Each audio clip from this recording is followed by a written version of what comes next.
चला तर बनवूया बेसन गट्टूची भाजी. बेसन गट्टूची भाजी थोडं बेसन घ्या, त्यात तिखट, मीठ, जिरं आणि मसाला असं सगळं स्टिक्सवर टाकून एकजीव करा आणि त्यात थोडं तेलाचे मोहन टाका. तेलाच्या मोहनाने सॉफ्ट टेक्स्चर येतं. ते करून थोडं पाणी घालून त्याचे असे लांब लांब लांब हे बनवा, राऊंड बनवा.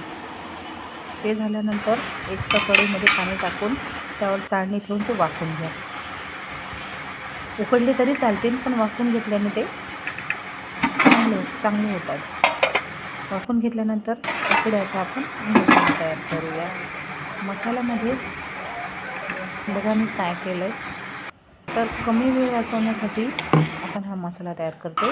कांदा, लसूण, जिरं त्यातच ॲड केलं मी. तिखट, हळद, मीठ जेवढेही आपले मसाले असतात ते पूर्ण मी पेस्टमध्ये एकजीव केले. वेळही कमी वाचतो आणि ग्रेव्ही पण छान येते.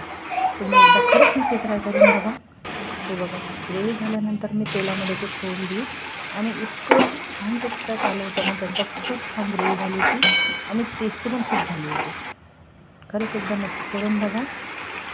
कमी वेळात चांगली भाजी. त्यामध्ये गट्टू सोडून द्या आणि थोडं पाणी घालून एक तुकडी काढून द्या.